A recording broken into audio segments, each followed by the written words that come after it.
Hey, yo, gotta adjust. Welcome back to another video. Andrew Wilson explains to Naima her own argument she forgot. All right, let's hop right into it. No time to waste. Because if you don't ground your preferences or something like this in something which is an unchanging standard for morality, in other words, it's changing just based on preference, right? You would need to give me some way to ground this where it's unchanging that would demonstrate for me that slavery is inherently immoral in some faucet other than collective preference.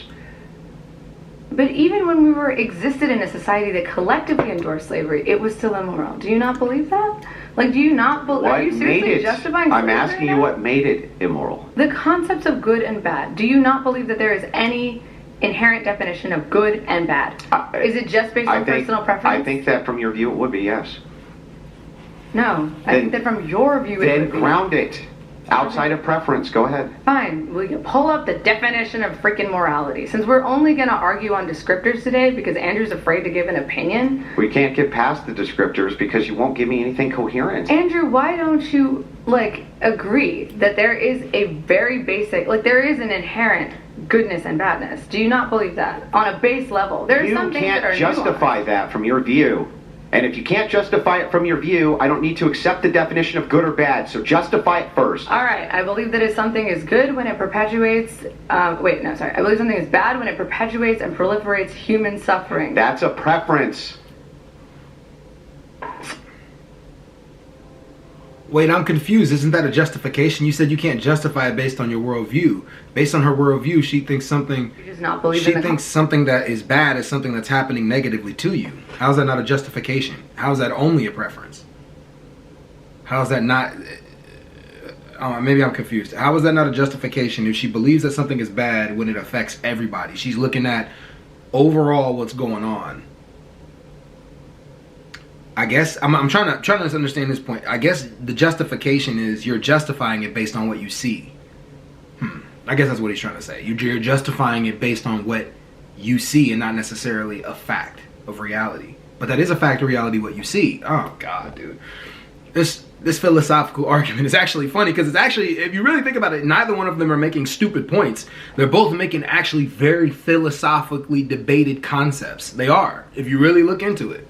Concept of morality. Don't you understand when you're having a debate, when you're actually having a debate and you're asking a person to give a definition of the thing, the actual thing in question here, and I ask you, what is morality if we're having a moral-based argument? In this case we are, because we're talking about rights. Sure. And I say, okay, tell me what rights are. And you incoherently babble about how they're both objective and subjective, they're inherent and they're not inherent, they're social constructs and they're not social constructs. I don't even know what the fuck you're talking about. It's just babble. Andrew, I literally defined rights 8 times. Here, I'll define them one more time. Rights are a legal, social, or ethical principle of freedom or entitlement. And are those preferences? A principle? Following a principle. It could be someone's preference. It could not be. Well, yeah, right. So what does it matter if it's a preference? Why are you stuck on the concept because of preferences, if it's the case, because I'm looking for the case of equivalency. If it's the case that you think that you have morals which are better than mine or gooder than mine, I don't think they're better than yours because you haven't shared yours. Or gooder than mine or great or whatever, or gooder than anybody's. Or gooder than anything. Or good, or the goodiest of all things. Okay. Then you would need to demonstrate for me that rights are more than simply preferences of people to invent social constructs that they think might be beneficial to themselves. If that is the case, then if I have preferences against that and they're shared collectively with other people, you would have to demonstrate why those preferences are inferior to your own, because they're both preferences. So Andrew, what? You couldn't. You couldn't demonstrate that. He's asking her an interesting. You can't demonstrate that because that is based on if you're not adding God as God is the moral construct for everything. God is the moral thing that brings the concepts to reality that give us our construct for morals of good and evil. Then you could never do that on a level where you're subtracting God from it because.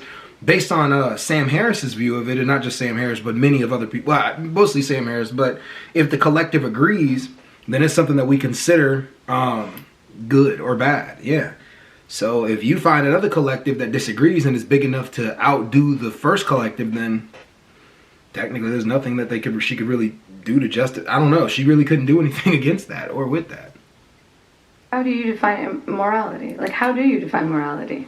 If you don't want to keep dealing with my stupid opinions on the basic definitions of words that we both understand, how do we don't define both understand them? Okay, then give me your definition. How do you? Why does my definition help your definition? Because you refuse to agree to my definition. I'm not going to until you give me a coherent one. You don't want to give an opinion. You are so afraid of sharing. We're going to start first with something that's coherent. How do you define morality? It doesn't matter. You have to give me a coherent definition of rights. I'm not going to give you a definition. Then we can't go anywhere with rights unless you tell me what they are. I gave you a definition. It's an incoherent definition. Andrew, it's the definition that is generally agreed upon by Merriam-Webster and Oxford Dictionary. That is the definition of rights. It is literally the definition of rights. And are they preferences? Who gives a fuck? I give a fuck. What is morality? Preferences.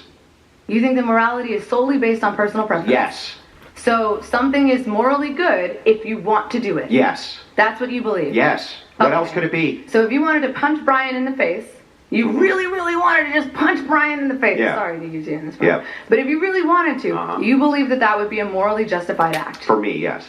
Okay, so if someone really wanted to... But it wouldn't be for him, because he has a different set of preferences, you see. Okay. So you define morality. So then what happens in that? How do we decide if it's moral or immoral? Through collectivization. So so your definition of morality is based solely on the collective will? That's it? Well, not solely based on the collective will. Okay, so then what else is it based on? Collective preferences. Collective preferences. So if collectively we all decided that we wanted to commit a genocide against, I don't know, let's say Germany, the entire country of Germany, kill all the millions of people that were there, every single person in America agreed to do that, you believe that that would be morally justified? Well, if it was the... So let's say there were more people in America than there are in Germany. So their preference is to not get genocided, but there's less of them, right? Yeah. And our preference is to genocide Germany, and there's more of us. Yeah. So collectively that preference is larger. Yeah. You would morally justify that action. I think that if it was preference-based morality, it would be justified, right? Yeah. So you believe in preference-based morality. Yeah. So you're going to justify slavery, genocide, all of those things. So you just morally... Those are fucked up things, but according to like Sam Harris's definition, not just Sam Harris's, but the many definitions that the left does take, technically, like, if the collective does agree, then the collective makes the decision. So, like, yeah, in some ways, like... Those are moral. We know those are moral. Those are morally wrong. Some of us know, but if the collective agreed that Germany should be gone, then it would be gone. Like, period. Just like if the collective believed that women should be in cages, or if the collective believed that certain men shouldn't exist and other men should. I mean, if it was a collective of people and enough people to fight and destroy that one collective that has a collective, it wouldn't matter what they had to say. Yeah, that's true. It's fucked up, but that's just the nature of our reality as humans. Justified all of these horrific actions. I'm going to tell you the greatest. I'm going to tell you the greatest thing in the world, and you just completely defeated your own argument. That is what your morality is. No, that's what your morality is. We're basing it off of your definition. Then ground it on anything other than preference. If you disagree with me, I agree with him on this. I don't believe in morality. I think that there are I think morality is about what is good and bad, and I think that there. What is good and bad other than preferences? Shit, man, I didn't get the ad blocker. This is really good, actually. I'd say good and bad. I mean, why? What Dude, is good? Just justify slavery. I don't know why you're dancing around. What is good or bad other than preferences? I would say something is good if it is beneficial to the world. So preferences again. No. When you say something's beneficial to the world, mutually beneficial. Isn't that just things which align with people's preferences? Yes, they happen to, but it's not based on the preference. Then what is it based on? The preference is based on it. Well, do you understand that? No. We prefer things that are good to the world. I get what she's saying now, too. Things that are good to the world are not good to the world just because we prefer them. Okay, then what makes them good to the world? What makes them good to the world is if it, disincentivizes harm and human suffering or animal suffering. That sounds very preference-based again to me. It's not preference-based. So then tell me how bad... Someone could have a preference. No, she's making a good point now, too. They want the world to suffer and cause harm, but it doesn't mean that actions that disincentivize suffering are somehow now immoral. We have evolved far enough as humans, and this is where she's kind of destroying Andrew now. We've evolved far enough as humans to be able to understand what things work and what things don't. We can search the collective of history to say, these are the things that work, these are the things things that don't. These are the things that seem effective, and these are the things that seem disinfected. Wow. These are the things that don't seem effective. But then all that being said, she has a point. Like, it was, as a collective, if it's something that we can clearly see is making things better for certain groups of people, then we're not basing it just off of the preference. We're basing it off of what we see that it does throughout overall. What we see that it does in an overall situation. Let's see where Andrew goes with this, though. This is getting good. This is actually getting better. Your definition of moral is too fluid, man. So how inherently can an action be good or bad outside of a human mind and preference? It can't be. Well, because we can see the physical consequences of this. Not action. outside of a human mind. Yes, the fuck we can. We can. Oh my God, this is getting crazy. We can see this outside of the human mind, but it requires the human mind to create the preference or the law. We could all see that. That would exist outside. You mean of the human minds would see that? No shit, I didn't know. Okay, but it still exists objectively in space and time. It wouldn't, because it would require a mind and an observer. What the fuck? What kind of if a tree falls ass argument is this? It's not an if a tree falls ass argument. Ryan in the face. It's objective. You objectively just did that. Like, what are you talking about, man? What makes it immoral, other than your preference, your subjective preference? No, what makes it immoral is that you perpetuated human suffering. Yeah, but human suffering requires minds. You see what I'm saying? So, like, what I'm asking you is this. Sure. If an action is truly good or truly bad, how does that work that an action is good or bad on its own, absent a human's preference? It's consequence. An action can be good. I mean, there's multiple definitions, but an action can be good or bad based on intent and consequence. And he asked an extremely good question too, but she answered with a really good answer. It's the consequence. What you see, that makes perfect sense. Let me see what he says. Okay, I'll try this again. If thing good, how thing good outside preference? Consequence. The consequence of the action. And people have a preference for consequences. They don't want X consequence. But you're using the preference as what is prescribing the morality. It is what's prescribing the morality. I don't think morality... Okay, look, if you walk out in the field of lions, right, and the lions tear your ass up, you had the preference to choose whether or not you wanted to walk out into the field of lions, but the lions tear your ass up. You have no control over that. Human beings can't control. We can try to control how lions move, but we'd probably end up harming them all we could to that. But the consequence would be you walked out in the field of lions and got tore up. So the consequence told us that that's probably not something that we as humans should be doing. So maybe we should do something where put barriers up to protect ourselves from lions. She's making a decent inherently argument. Based on human preference. Then what's it based on? I think morality is based on whether or not it proliferates human suffering. Or really any kind of suffering. But that's just grounded again in preference. No, it's grounded in consequences. And you prefer not to have those consequences?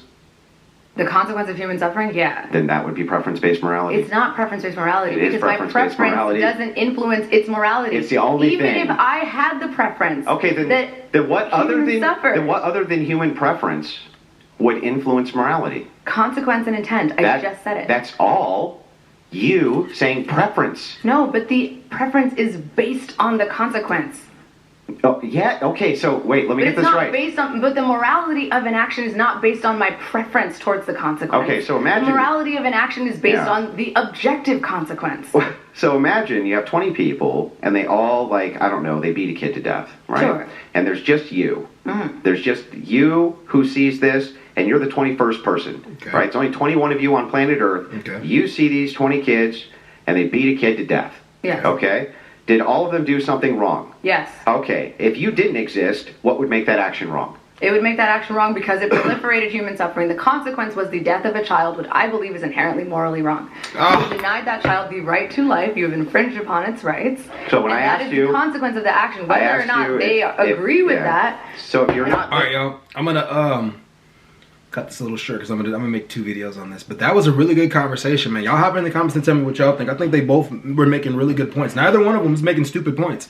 Neither one of them. They both were making really good points. But anyways, I'm out, y'all. Bye.